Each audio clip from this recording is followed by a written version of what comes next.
Dans l'assemblée des saints, assoiffé je me tiens, que ton onction descende sur moi. Conscient que mon destin est dans le creux de ta main, que ton onction descende sur moi. Je suis disposé, assoiffé,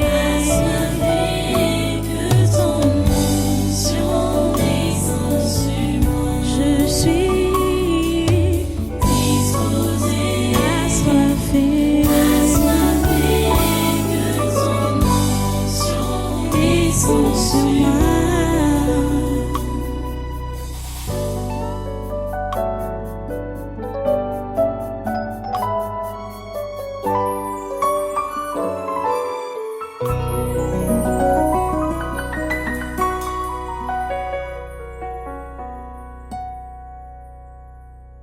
Alléluia.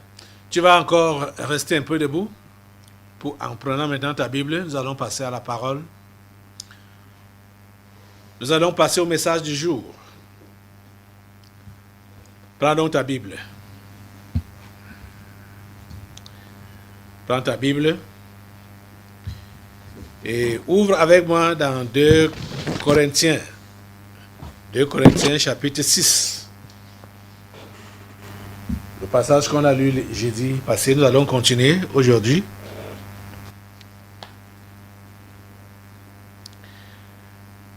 Deux Corinthiens chapitre 6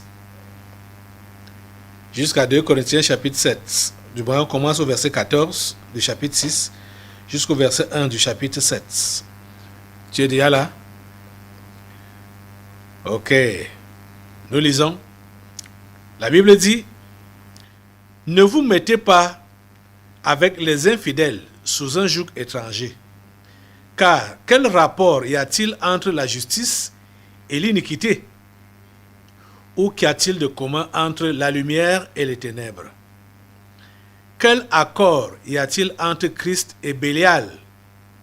Ou quelle part a le fidèle avec l'infidèle? Quel rapport y a-t-il entre le temple de Dieu et les idoles? Car nous sommes le temple du Dieu vivant, comme Dieu l'a dit: j'habiterai et je marcherai au milieu d'eux. Je serai leur Dieu et ils seront mon peuple. C'est pourquoi sortez du milieu d'eux et séparez-vous, dit le Seigneur. Ne touchez pas à ce qui est impur et je vous accueillerai. Je serai pour vous un père et vous serez pour moi des fils et des filles, dit le Seigneur Tout-Puissant. Ayant donc de telles promesses, bien-aimés, purifions-nous de toute souillure de la chair et de l'esprit, en achevant notre sanctification dans la crainte de Dieu. Prions le Seigneur. Dieu, trois fois saint, nous te remercions pour ta parole de ce matin. Nous te remercions pour ta parole de ces moments. S'il te plaît, dispose nos esprits à la recevoir. Et donne-nous la grâce de pouvoir t'obéir pour la mettre en pratique. Merci Seigneur, parce que ce que tu as prévu en ce jour, dans chacune de nos vies, tu l'accomplis parfaitement, selon ta programmation. Notre prière est que ta programmation s'accomplisse dans nos vies, que ta volonté se fasse dans nos vies, comme elle est faite au ciel. Que ta volonté se fasse dans cette assemblée comme elle est faite au ciel. Que ta volonté se fasse dans ce pays, dans ce continent et dans ce monde comme elle est faite au ciel. Nous te reconnaissons comme le Dieu suprême, le souverain, celui qui maîtrise sa création. Merci Seigneur pour tes bonnes dispositions, de nous écouter et de nous venir en aide. Ce jour encore, c'est au nom de Jésus de Nazareth, ton Fils, que nous t'adressons cette prière. Amen. Amen. Voilà, prenez place en sa sainte présence.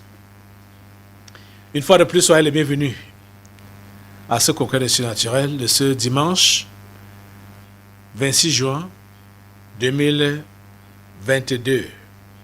Nous sommes en direct ici, au Tabernacle de la Liberté, pour dispenser ce culte. Depuis le matin, nous sommes là. Les prières, les adorations, les louanges, les intentions, le combat spirituel qu'on vient même de finir. Voilà les articulations de notre culte. Et maintenant, là, nous sommes au niveau de la parole. Nous revenons sur ce texte qu'on a lu donc jeudi passé, où nous étions donc en train de voir que l'esclave de Dieu, l'esclave de Jésus-Christ, contrairement à ce que plusieurs pensent, ou contrairement à la façon de vivre de plusieurs, presque même de tous les humains, hein, chacun a ses principes. Mais l'esclave de Dieu, l'esclave de Jésus-Christ, doit comprendre qu'il n'a pas de principe personnel, mais il doit marcher selon les principes de Dieu. Il doit fonctionner selon les principes de Dieu. Tout le monde a ses principes, ça c'est clair. Mais Dieu a ses principes. Et ce sont les principes de Dieu que nous devons appliquer au quotidien. Cher ami, si tu dis que tu es chrétien, je voudrais que tu saches ceci. Avant de poser un acte, avant d'agir, ou même de réagir, ou de faire quoi que ce soit, pose-toi la question de savoir si ça entre dans les principes de Dieu, ce que tu veux faire là, ce que tu veux penser là. Est-ce que c'est conforme aux principes de Dieu? Et les principes de Dieu, on les a au travers de son livre qu'on appelle la Bible. Ce que tu penses là, ce que tu veux faire là, ou ce que tu fais là, est-ce que Dieu est d'accord avec ça? Est-ce que c'est dans ses principes pour toi? Ou pour le chrétien d'une manière générale? Donc son esclave. C'est vrai, il nous a créés libres. Hein? C'est pour cela même que n'importe qui a ses principes de vie. N'importe qui a sa façon de vivre. Parce que Dieu nous a créés libres. Il nous a créés libres. Franchement. Mais cette liberté a des limites. Et cette liberté s'arrête dès qu'on lève les mains pour dire, Seigneur, aujourd'hui, prends-moi comme ton enfant. Parce que nous avons perdu la qualité d'enfant de Dieu à cause du péché qu'on a hérité d'Adam. Quand Adam a péché contre Dieu, il a perdu la qualité d'enfant de Dieu. Et on redevient enfant de Dieu dès qu'on accepte Jésus-Christ comme notre Seigneur et Sauveur personnel. En levant dans nos mains pour dire qu'on s'abandonne. Et quand on dit qu'on s'abandonne, ça veut dire qu'on abandonne nos principes. On abandonne notre façon de faire, notre façon de penser. On abandonne la pensée de faire ou de penser de nos tribus, de nos familles, de notre nation, de notre pays, de notre société. On abandonne cette façon de faire, cette façon de penser, on abandonne ces habitudes-là pour adopter maintenant les habitudes de Dieu. Vous comprenez? C'est ça. Si quelqu'un est en Christ, il est une nouvelle créature. Les choses anciennes sont passées. Voici, toutes choses sont devenues nouvelles. Tout chrétien véritable doit réellement montrer cette nouveauté de vie-là. Et c'est ça qui est donc repéré ou réitéré ici. Vous voyez que c'est cela qui convient réellement à celui-là qu'on peut appeler ministre de Dieu ou serviteur de Dieu ou encore mieux esclave de Dieu. Comprendre qu'il n'a plus ses principes à lui, mais il doit s'aligner derrière les principes de Dieu. Parce que l'apôtre Paul, que le Seigneur a utilisé pour nous donner ses instructions, a d'abord énuméré et détaillé la vie de l'esclave de Dieu, cette vie qui n'est pas du tout aisée, facile, même comme les faux prophètes vous ont menti, que quand vous allez devenir chrétien, vous allez vivre le paradis sur terre. C'est un faux message. C'est un faux message. Vous ne vivez pas le paradis sur terre d'après leurs termes. Vous vivez le paradis sur terre d'après les termes de Dieu. Pas d'après les termes des faux prophètes. Les faux prophètes vous ont dit que vous allez vivre le paradis. Ça veut dire que vous n'aurez plus de problèmes, plus de difficultés. Vous allez connaître la prospérité, la bénédiction. Oh, double, double. Hein, ce n'est que ça. Hein, pas de souffrance, pas de misère.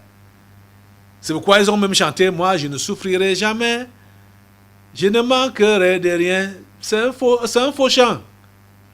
C'est un faux chant. Ici à l'église, j'avais dit qu'on ne chante plus jamais ça. Et il y a beaucoup de choses comme ça là, qui ils ont mis dans votre tête là-bas. Alors que la Bible nous demande d'être armés de la pensée de souffrir pour Christ. Quand on dit qu'on est chrétien, et ils vous ont dit autre chose. Les amis, je ne sais pas pourquoi tu es venu là aujourd'hui, ou pourquoi tu es à l'église, pourquoi tu as dit que tu deviens chrétien. Plusieurs ont prétendu donc devenir chrétiens juste pour avoir leurs conditions de vie améliorées. Ce n'est pas pour cela que le Seigneur nous a sauvés. Pour que nous ayons notre condition de vie améliorée. Mais c'est pour que nous puissions sauver nos âmes et nous exposer à sauver aussi les âmes des autres. C'est pour cela que le Seigneur nous a sauvés. 1 Pierre 4 nous dit ceci. Ouvrez là-bas. 1 Pierre 4. À partir du verset 1. Voici ce qui nous est dit.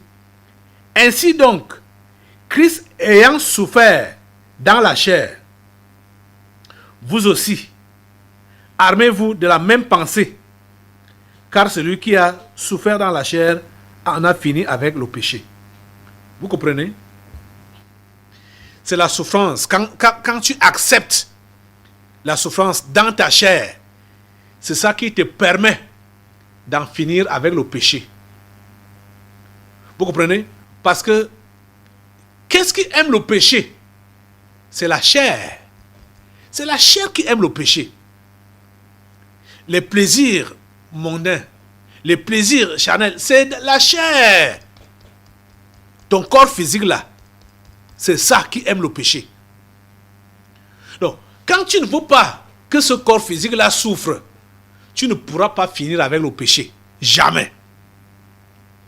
Si tu as horreur d'avoir faim, tu ne peux pas finir avec le péché. Si tu as horreur d'être honni, c'est-à-dire qu'on te ridiculise, tu ne peux pas finir avec le péché.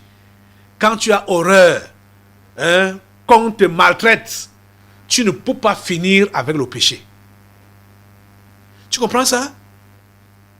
Parce que tuer le péché en nous, c'est d'abord accepter de s'effacer. Donc le renoncement.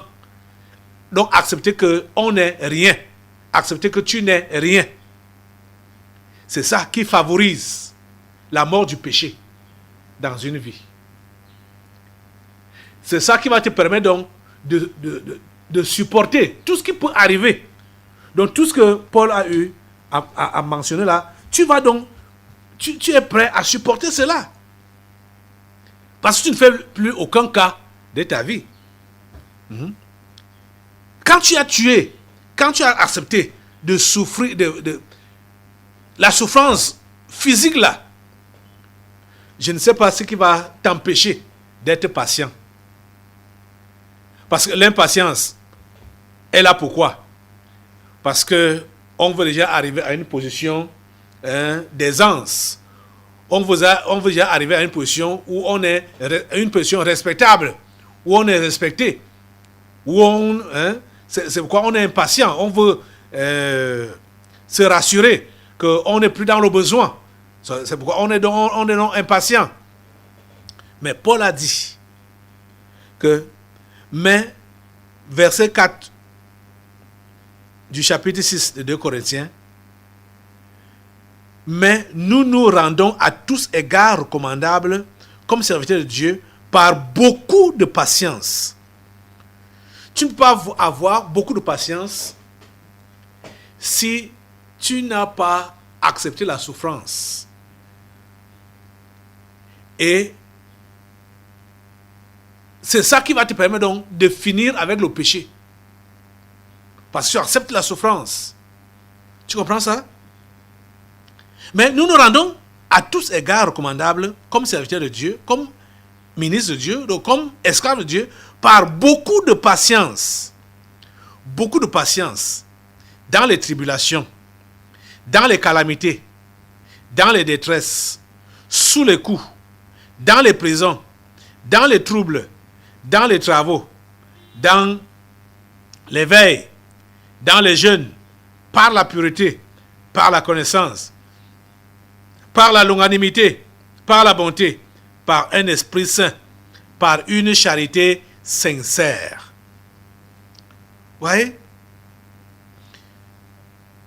Ces caractères-là, c'est-à-dire cette nouvelle vie qu'un esclave de Dieu doit mener, va lui permettre et lui permet de ne pas chercher à rentrer en arrière, s'associer à ceux qui n'ont pas la même nature que lui, ou ceux qui n'ont pas la vie de Dieu, ou ceux qui ne connaissent pas la vie de Dieu. Donc, c'est pas parce que tu vas donc passer par ces tribulations, par ces souffrances, par le rejet, par toutes sortes de méchanceté. C'est pas parce que tu vas permanemment connaître la tristesse, parce que les choses, tout va contre toi, tout marche contre toi, tout te combat. Oh mon Dieu. Les amis, pourquoi vous oubliez facilement ce que Jésus-Christ a dit? Tout te combat et tu dois te combattre. Et tu dois t'attendre à cela. Hein? Jésus a dit quoi? Jean, l'évangile de Jean. L'évangile de Jean. Chapitre 16. Jean chapitre 16. À partir du verset 32, voici ce que Jésus-Christ disait. Voici l'heure vient. Elle est déjà venue, où vous serez dispersés chacun de son côté. Et où vous me laisserez seul. Mais je ne suis pas seul, car le Père est avec moi. C'est pourquoi je vous ai dit ici que je parlais à la chorale, particulièrement, que tous les chants où on évoque le fait que Dieu nous a abandonnés, il faut enlever ça. On n'est pas seul.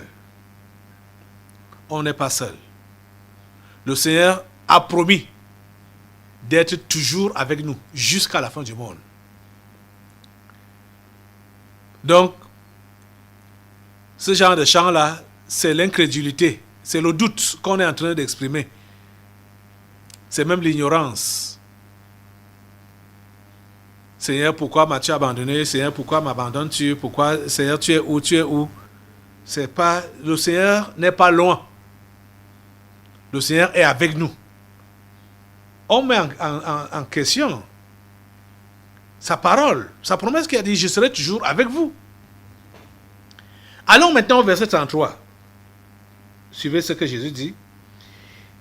Il dit dans le verset 33 de Jean 16, je vous ai dit ces choses afin que vous ayez la paix en moi. Vous aurez des tribulations dans le monde, mais prenez courage, j'ai vaincu le monde. Voilà la promesse que Jésus nous a faite. Quelle promesse? Que nous aurons des tribulations dans le monde. Et quelle promesse encore? Il a vaincu le monde. On doit avoir la paix en lui, parce qu'il a vaincu le monde. Vous comprenez? Et la promesse est là, que vous aurez des tribulations dans le monde. On aura des... Ça, c'est notre vécu quotidien. Vous voyez? C'est ça que je vous ai enseigné. Et maintenant, je vous dis que dans ce vécu quotidien, on doit comprendre que ce sont les principes de Dieu qu'on est appelé à appliquer et non nos propres principes en tant qu'esclaves de Jésus-Christ. Il faut appliquer ces principes et non nos principes et non les principes de la société. Vous comprenez? Lisez votre Bible, méditez les évangiles, méditez les épîtres, les écrits des apôtres. Vous mettez en pratique ce qui est enseigné. Vous verrez que vous aurez une vie ou un comportement différent. Les gens vont le remarquer, ils vont vous dire ça. Mais pourquoi vous êtes différent? Pourquoi vous ne faites pas comme les autres? Parce que normalement, c'est ça que vous devez être. Si on ne te fait pas cette remarque-là, si le monde ne voit pas que tu es différent de lui, ça veut dire que tu es mondain. Ça veut dire que tu n'es pas converti. Ça veut dire que tu n'es pas chrétien. S'il n'y a pas de différence entre toi et le mondain, ça veut dire que tu n'es pas converti. Tu comprends ça? Ça veut dire que tu n'es pas converti. Ça veut dire que tu n'es pas enfant de Dieu. Il doit avoir de la différence entre le mondain et le croyant. Entre le mondain et l'esclave de Dieu. Il doit avoir de la différence nette. Donc, ceux parmi vous, vous dites que vous êtes chrétien. Cependant, votre meilleur ami ou vos meilleurs amis, ce sont des mondains. Ce sont des incroyants. Vous voyez que vous êtes en train de blaguer, non? Vous parlez de quelle foi? Vous parlez de quelle croyance? Vous parlez de quelle chrétienté? Tu es un enfant de Dieu. Et ton meilleur ami, c'est un non-croyant, c'est un musulman, c'est un païen, c'est une prostituée, c'est un voleur. Ton meilleur ami, il pourra même avoir une bonne moralité, hein? Je mets bonne moralité, entre guillemets, mais non-croyant. Et toi, tu dis que tu es croyant. Et tu as pour meilleur ami quelqu'un qui ne veut pas entendre parler de ton Jésus. Quelqu'un qui n'est pas d'accord avec toi. Qui ne peut pas prier avec toi. Et qui ne peut pas fréquenter ton église. Mais tu dis qu'il est bon, c'est quelqu'un il est bien, bon, il a une bonne moralité, il a une bonne conduite, il a de bonnes habitudes. Mais il n'est pas converti. Et c'est ton meilleur ami.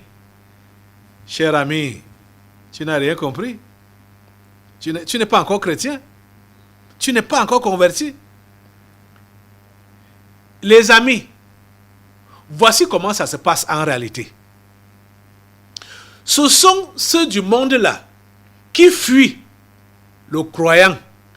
Quand tu te convertis en vérité, véritablement là, ce sont les non-croyants qui te fuient. Ceux-là même qui étaient liés à toi avant ta conversion vont te trouver bizarre et ils vont te fuir. S'ils ne te fuient pas, ils vont commencer à t'intriguer, à t'intimider, à te persécuter parce qu'ils ont vu la différence en toi. Tu comprends ça? Mais si tu dis que tu es chrétien et tu continues à être embrassé par les mondains, ça veut dire que tu ne t'es pas converti. Tu es juste un sympathisant et tu es juste un religieux. Il n'y a rien de plus. Il n'y a rien de plus là. Vous comprenez? La Bible nous a enseigné que Christ lui-même a souffert. Hein? Ainsi, donc, Christ ayant souffert dans la chair, il a souffert dans la chair. vous aussi, ça veut dire toi aussi, vous aussi, armez-vous de la même pensée. De faire quoi? De souffrir dans la chair. Car celui qui a souffert dans la chair en a fini avec le péché. Armez-vous de la même pensée. Vous comprenez? Vous devez être armé de la même pensée. Vous ne pouvez pas dire que vous êtes croyant. Je me rappelle, quand je venais de me convertir, dans toute l'ignorance, je me suis converti et au monastère des Bénédictins ici à Montfébé. Quand je suis parti de là, je suis descendu, j'ai rejoint mes cousins du village à Djongmelen, ici en face du CHU. Djongmelen, c'est le seul endroit que je pouvais, que je connaissais. Bon, c'était les gens presque de ma génération. Ils habitaient là. Et je les ai rejoints. C'était des païens. Ce n'est pas évident. Ce n'est pas évident. Vous savez quoi? Dieu les a utilisés pour m'indiquer l'endroit où je devais l'adorer après ma conversion. Parce qu'après ma conversion, je ne connaissais aucune église réveillée. Je ne connaissais rien. Je ne connaissais rien. Rien du tout. C'était nouveau. Bon, Mais quand j'ai rejoint ces cousins du village, les cousins éloignés du village, ils étaient des païens.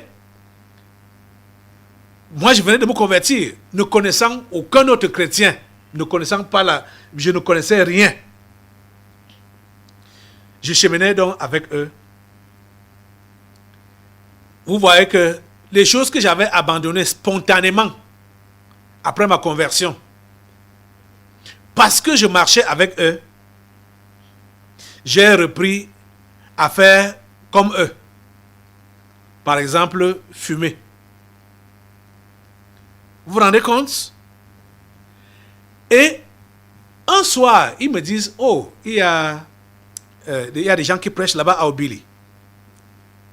Allons les écouter. Il y avait campagne d'évangélisation. Ils me disent, allons les écouter. Ils prêchent bien. Ces gens-là prêchent bien. Mais seulement que ils exagèrent un peu. Comme c'est l'habitude que les païens ont l'habitude de dire. Hein. Du moins, c'est les propos que les païens ont l'habitude de dire. Qu'on exagère.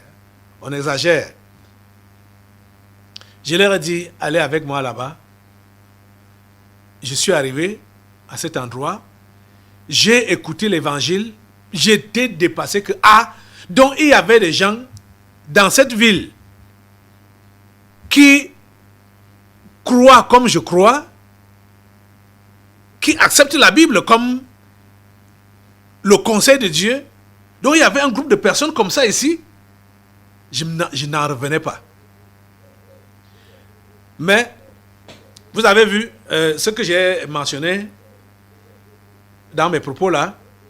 Après ma conversion, comme je ne connaissais aucun autre milieu que les catholiques, et bon, je n'avais personne que mes cousins païens là, en dormant avec eux, j'ai commencé à faire comme eux, malgré que je priais, je leur parlais, hein, je prétendais les évangéliser. Mais c'est eux qui m'ont évangélisé à leur manière. Au point où la mauvaise habitude de boire, je veux dire, de fumer, c'est ça là. J'avais repris ça avec eux. Et quand je suis allé à ce milieu, Dieu a permis. Hein? Dieu sait organiser les choses. Hein? Dieu a permis que je puisse voir certains individus que j'avais connus à Obala. Je vous ai parlé lors de... quand j'évoque toujours mon témoignage. Une camarade comme ça, de classe, au lycée d'Obala. j'ai revu cette femme dans cette église. Et aussi une autre femme que j'avais vue au monastère du Mont Fébé. Le jour que je me convertissais, j'ai rencontré cette femme-là là-bas. Dieu a su, Dieu est bon, hein. Il a su organiser les choses. Donc, cette femme, celle que j'ai rencontrée au monastère Mont Fébé, elle était là-bas. C'était une chrétienne qui était allée là-bas pour une retraite spirituelle. Comme c'est un lieu calme, retiré, tout ça là. Et le jour que je me suis converti, on m'a présenté à elle que c'était une born again. Le moine qui m'avait parlé connaissait cette sœur-là. Vous voyez donc que Dieu a tout organisé pour m'amener dans ce milieu. Et avec ayant des indices, des gens que je connaissais, puisque ma camarade du lycée, le bas là, j'avais d'elle un bon témoignage.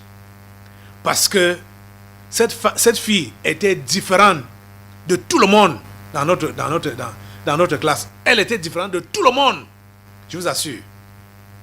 Sa sœur était enseignante au lycée. Elle enseignait l'histoire, géographie.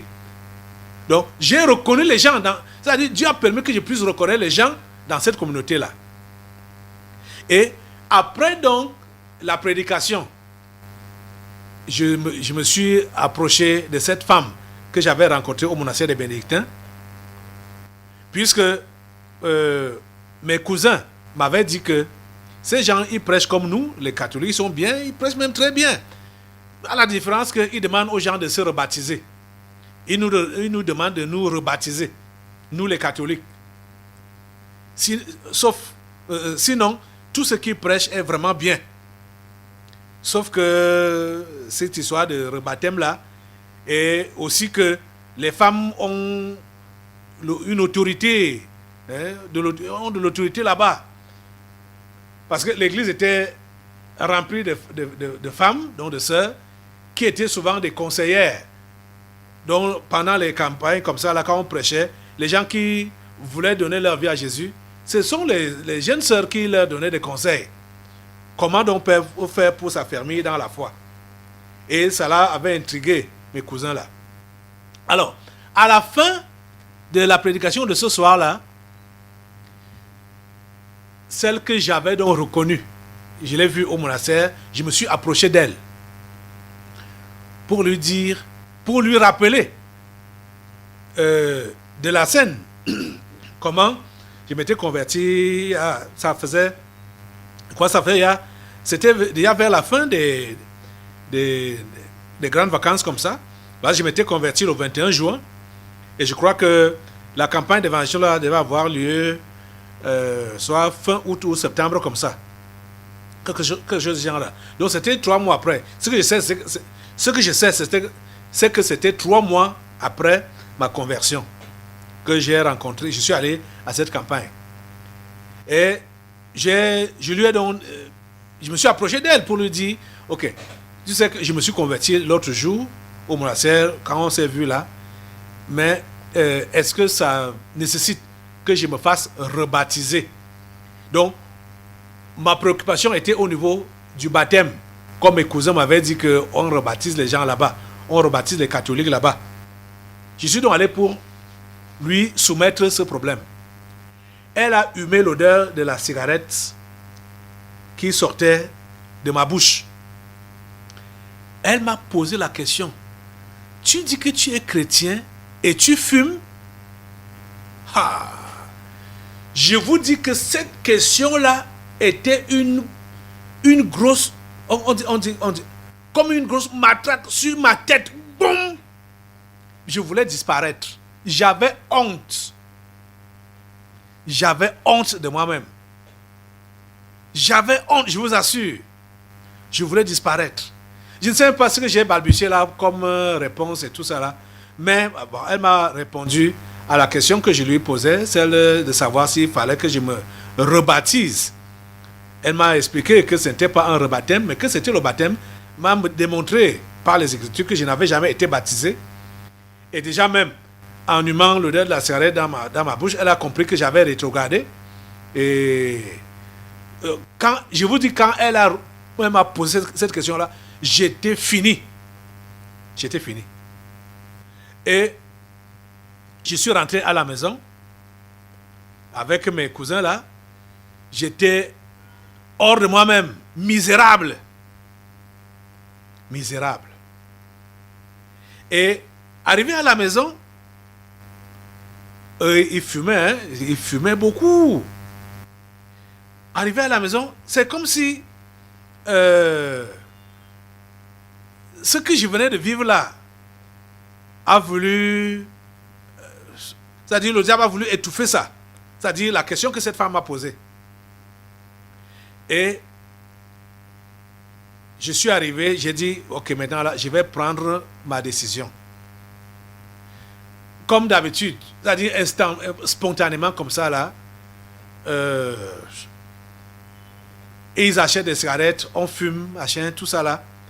Et j'avais pris une cigarette, j'ai dit que ok, ça ce sera donc, j'ai dit à Dieu que ce sera mon dernier bâton.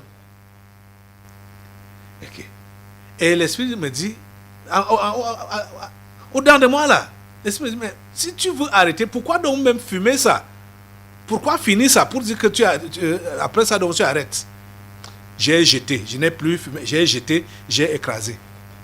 C'était devant mes cousins là.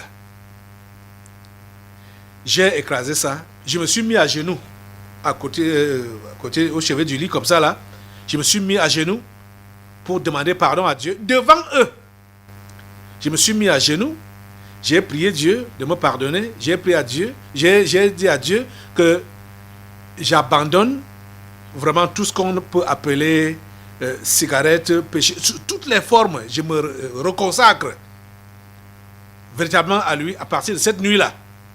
C'était autour de minuit comme ça, hein? Autour de minuit. J'ai fait ma prière d'engagement, de réconsécration et je me suis levé, je me suis assis, je me suis couché. Vers soit 1h, 2h du matin, après, ils sont sortis. Et ils sont sortis, ils sont allés dans les bars. Vous connaissez l'endroit dont je vous parle là? Mini-ferme là. Voilà, mini-ferme. Djangmelen. L'endroit de position. Ils sont encore sortis. Après, ils sont revenus. On était dans la même chambre. Ils m'ont réveillé, encore avec des cigarettes. Ils m'ont encore tendu. Je leur ai dit, c'est la tentation, non? Vous avez vu comment c'est devant vous que j'ai prié maintenant, non? C'est devant vous que j'ai pris l'engagement de ne plus fumer, non? Et de ne plus faire ce que vous faites là, non? Devant vous. Donc vous voulez me tenter. J'ai arrêté avec ça. C'est fini comme ça. Pourquoi je prends ce témoignage? Je vous donne ce témoignage. C'est pour vous faire comprendre que vous ne pouvez pas être dans la compagnie des non-croyants sans être influencé par eux. C'est impossible. C'est impossible. Vous comprenez? J'ai juste compris que ça ne va... Puisque chaque jour, c'était les mêmes histoires. Cigarettes, boissons, femmes, machin, tout ça là. Donc, si tu veux vivre une nouvelle vie en Jésus-Christ, tu dois finir avec les anciennes relations, les anciennes compagnies. Tu dois finir avec ça. Vous comprenez ça? Tu dois finir avec ça. Si quelqu'un est en Christ, il est une nouvelle créature. Les choses anciennes sont passées. Ces gens, dans au village, ou même dans les autres villages, où que ce soit les villages des tantes, ou même dans mon village, il y a certaines personnes qui disent dans ces villages-là que ils ne peuvent venir à l'église, ou souvent ils viennent à l'église seulement auparavant, quand j'étais de passage là-bas. Pourquoi ça? C'est parce que ceux qui sont avec eux, ceux qui ont dit qu'ils croient et qui sont avec eux, ils ne voient pas de changement en eux. Ils sont comme eux, et parfois même des sorciers sont venus dans ces églises-là et font la sorcellerie à l'église. Les sorciers qui sont dehors les connaissent. Parce que la nuit, ils sont ensemble. Mais ils prétendent prier avec les chrétiens. Ils m'ont souvent dit que on ne peut venir à l'église que si c'est toi qui es là. C'est comme ça qu'ils m'ont souvent dit. Parce que j'ai montré la différence. Je vous dis la plus vérité, j'ai montré la différence. Depuis le commencement. Donc, comme j'ai été radical, dès que j'ai fait, c'était fini comme ça. C'était fini comme ça, là. Vous voyez ça?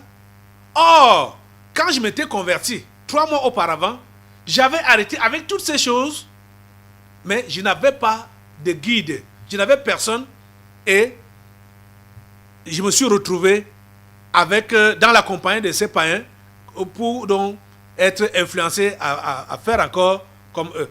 Jusqu'à ce que je sois interpellé par cette sœur qui me dit que tu dis que tu es chrétien et tu fumes. Ça m'a matraqué. Et cette nuit-là, j'ai pris la décision de finir avec ça, d'arrêter avec ça. Et c'était fini comme ça. Dans l'assemblée des saints, assoiffé je me tiens, que ton onction descende sur moi. Conscient que mon destin est dans le creux de ta main, que ton onction descende sur moi. Je suis